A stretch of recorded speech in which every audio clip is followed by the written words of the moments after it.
कक्षा 9 वाले ध्यान देंगे।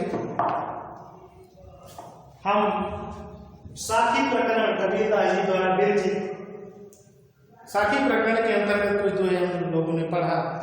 अब आगे के दोहे हम लोग देखते हैं। अंखड़िया झाई पड़ी पंथ निहार निहार, जी भरिया छाला पड़ा राम पुकार पुकार। अब यहां कबीरदास जी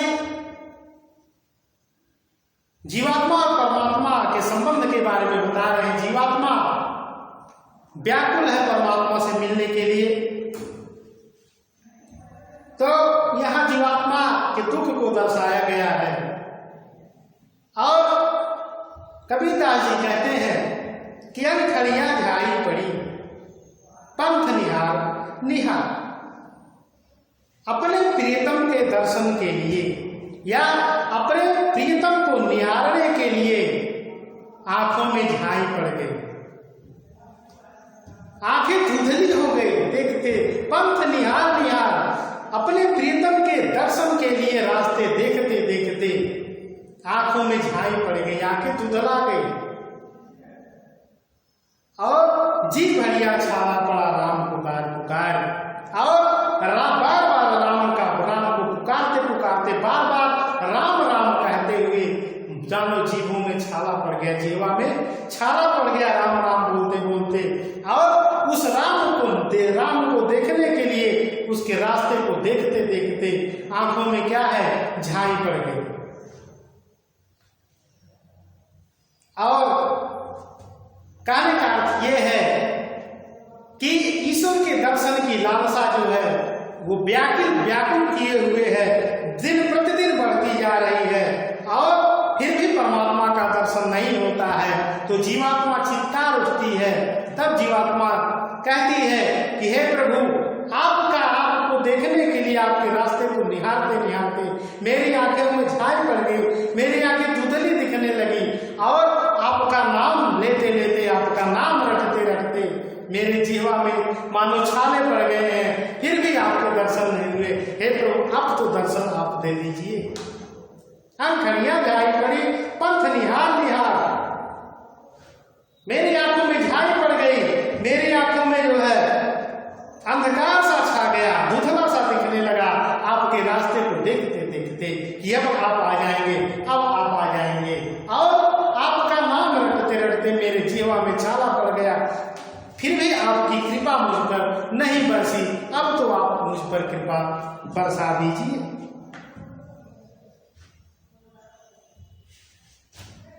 दूसरा देखिए, झूठे सुख को सुख कहे मानत है मन मोद,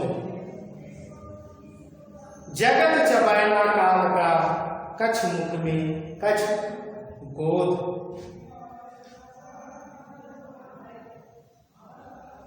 झूठे सुख को सुख कहे मानत है मन मोद, मोद माने प्रसन्नता।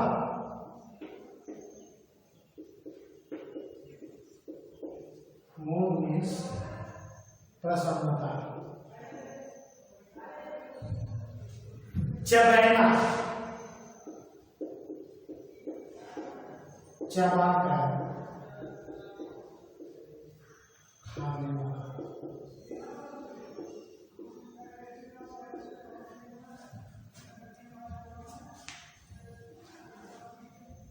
अब यहां आप देखिए, इसमें कबीरदास जी ने ये जो सांसारिक वस्तुएं हैं, जो भौतिक सुख है, सब नश्वर है। इसको कबीरदास जी ने इसमें इसको नश्वर बताया। ये अस्थायी रहने वाला कुछ नहीं। ये जो जीवन है ये क्षणभंगुर है, नाशवान है, लेकिन फिर भी मनुष्य इस भौतिक संसाधनों में मस्त और व्यस्त रहते हुए इसी को शाश्वत मान लेता है, इसी को सही मान लेता है। जबकि ये सब क्या है, आज है कल नहीं है। कबीरदास जी इसी का वर्णन कर रहे हैं कि झूठे सुख को सुख कहे मानत है मनमोहन। ये जो यहाँ जो सांसारिक जीव है, इस सांसारिक वस्तुओं को देख करके इसको सही मान लेता है और इसी के सुख में वो सुखी हो जाता है। उसको ऐसा प्रतीत होता है कि जो सुख मुझे प्राप्त हुआ है ये कभी समाप्त नहीं होगा। जबकि क्या है, ये जो सांसारिक चीजें हैं ये सब लुभावनी चीजें हैं, सब झूठी हैं, आज है कल नहीं है। लेकिन झूठे सुख को सुख कहा है, इसी झूठे सुख को, इसी सांसारिक सुख को जीव सही मान लेता है और उसी मानत है मनमोद, और उसी को सत्य मान करके मन में प्रसन्न होता रहता है, हमेशा प्रसन्न रहता है कि जो सुख है ये अस्थायी है। लेकिन वो सुख क्या है, जगत चबैना काल का कुछ मुख में कुछ को। कबीरदास जी कहते हैं कि ये जो जगत, ये संसार है, ये काल का चबैना है, काल इसको चबा चबा कर खा रहा है। कुछ मुख में कुछ गोद, कुछ इसके मुख में है, कुछ इसकी गोदी में है। जो मुख में है वो समाप्त हो गए हैं, जो गोदी में है वो समाप्त होने वाले हैं। इसलिए इस भौतिक सुख को कभी सत्य नहीं मानना चाहिए। ये तो काल का ग्रास बनता जा रहा है, कुछ काल इसको मुख में रख के समाप्त कर दे रहा है और कुछ अपने गोदी में लिए हुए है, उसको भी वो मुख में डालने की कगार पर है। लेकिन ये जो सांसारिक जीव है ये इसी झूठे सुख को सुख मान लेता है और मन में प्रसन्न रहता है कि जो सुख मुझे मिल गया ये अस्थायी है, कभी समाप्त होने वाला नहीं है। जबकि जो भौतिक साधन है सब समाप्त होने वाले हैं, सब नश्वर है। इसलिए इस सुख को कभी वास्तविक सुख नहीं मानना चाहिए। जो वास्तविक सुख है वो ईश्वर है, वही ईश्वर जो हमें प्राप्त हो जाए तो हमें वास्तविक सुख प्राप्त हो सकता है। अगर आप देखें, जब मैं था तब हरि नहीं, अब हरि है मैं नाही, सब अंधियारा मिट गया जब दीपक देखा माँ। अब इस दोहे के अंतर्गत कबीरदास जी बताना चाहते हैं कि अगर हम इस भौतिक संसाधनों का अहंकार मेरे अंदर जब तक रहेगा तब तक हमें ईश्वर का दर्शन नहीं प्राप्त हो सकता है। जिस दिन ये अहंकार, जिस दिन ये नश्वर अहंकार हमारे दिमाग से, हमारे मन से निकल जाएंगे, उसी दिन हमें ईश्वर का साक्षात्कार हो जाएगा। दोहे के माध्यम से बताना चाहते हैं कबीरदास जी कि जब मैं था तब हरि नहीं, जब मेरे अंदर मैं माने घमंड होता है, मैं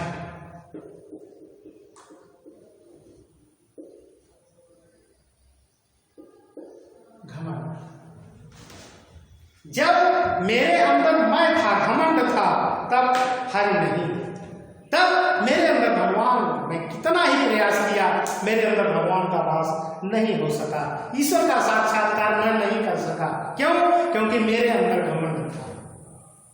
अब हरि है मैं नहीं, लेकिन जब मेरे अंदर ईश्वर का वास हो गया, ईश्वर का साक्षात्कार मुझसे हो गया, मेरे अंदर ईश्वर आ गया, ईश्वरत्व तो आ गया मेरे अंदर, तो मैं नहीं, अब मेरे अंदर से घमंड चला गया।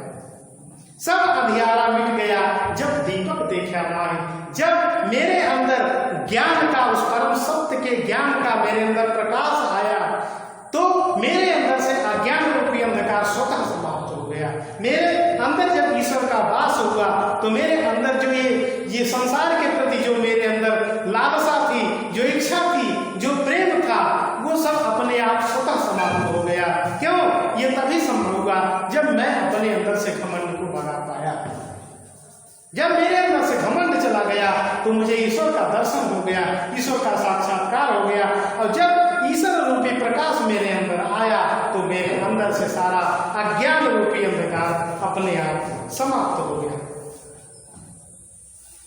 अब इसमें देखिए,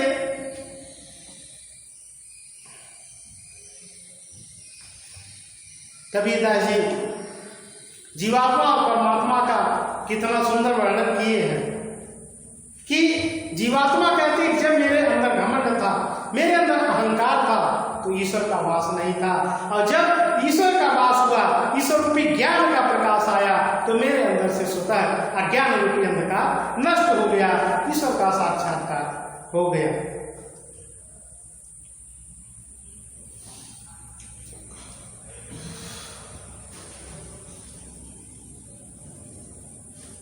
अगला आप देखिए, कबीरा कहा गर्दियो ऊंचे देखी आवास, काल पड़ा ढोंढोटड़ा ऊपर जामे घास। अब कबीरदास इसमें जो सांसारिक दौलत पर गर्व करते हैं, जो सांसारिकता पर जिन्हें गर्व है, घमंड है, कबीरदास जी उसी का वर्णन इसमें कर रहे हैं।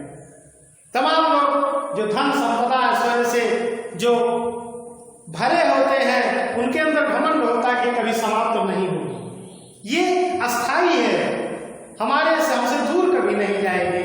तो कबीरदास जी इस दोहे के माध्यम से सबको बताना चाहते हैं कि जो यहाँ जो भौतिक चीजें हैं, जो सांसारिक चीजें हैं, वो कुछ ही क्षणों के लिए हैं, इनका जो सुख है कुछ ही क्षणों के लिए है। ये तो स्वतः एक न एक दिन हमेशा पल पल ये नष्ट हो रही है। पीछे आपने देखा कि कुछ मुख में कुछ बोल, ये जो समय है, जो काल है, ये सबको खाता जा रहा है। कुछ इसके मुख में है, कुछ इसकी गोद में है, कुछ यहाँ स्थायी नहीं है, सारे नश्वर है। कबीरदास जी से बताना चाहते हैं, कबीरा कहा कर रही ऊंचे देखे भाव, ये जो सांसारिक जीव है अपने ऊंचाई को देख करके बहुत गर्व करता है, बहुत घमंड करता है कि मेरे पास तो इतनी धन संपदा है, मेरे पास इतने ऊंचे ऊंचे मकान है, मेरे पास इतना वैभव है। सब देख करके वो उसको घमंड हो जाता है। लेकिन काल बड़ा भूलोगणा ऊपर जाने का, लेकिन समय का ऐसा चक्कर आता है कि एक समय ऐसा आता है कि सब समाप्त हो जाता है, ऊपर केवल घास फूस जम जाती है।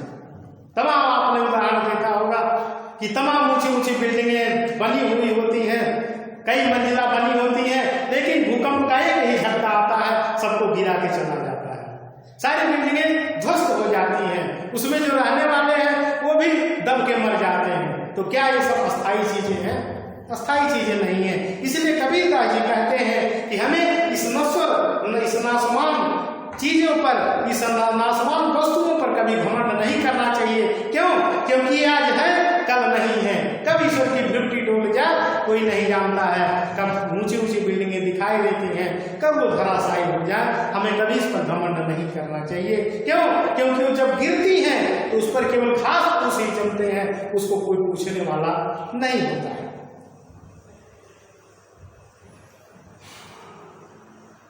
अगला एक और देख लीजिए, यह वैसा संसार है जैसा सैंडल फूल, दिन दस के व्यवहार को झूठे रंग न भूल।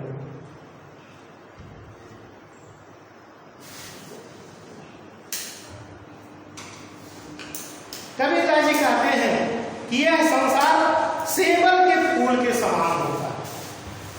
सेवल का फूल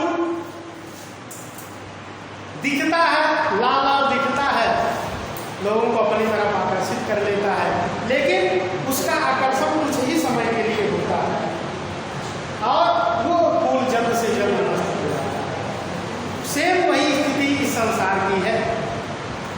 संसार दिखने में तो बहुत सुंदर है, लेकिन आज है, कल समाप्त हो जाता है, सेवल के फूल की तरह। जैसे सेवल का फूल लाल लाल खिलता है, लेकिन कुछ ही समय में नष्ट हो जाता है, उसी तरह से यह संसार है। दिखता तो बहुत सुंदर है, लेकिन कुछ ही क्षणों में नष्ट हो जाता है। दिन दस के व्यवहार को झूठे रंग न भूल। इसलिए इस नासवान जिंदगी में, इस नश्वर संसार की जो आप जीवन जी रहे हैं, इसमें झूठे रंग न भूल। सत्य को याद कीजिए, हमेशा झूठे में ही मत पड़े रहिए, झूठे में ही मत फंसे रहिए। जिए, संसार को भोगिए, संसार का उपयोग कीजिए, उपभोग कीजिए, लेकिन हमेशा अपने दिमाग में सत्यता का ज्ञान रख के, सत्यता का भान रख के जिए। ये संसार समाप्त हो जाएगा एक दिन, ये संसार अस्थायी नहीं है, सेवल के फूल की तरह है, एक दिन नष्ट हो जाएगा। शेष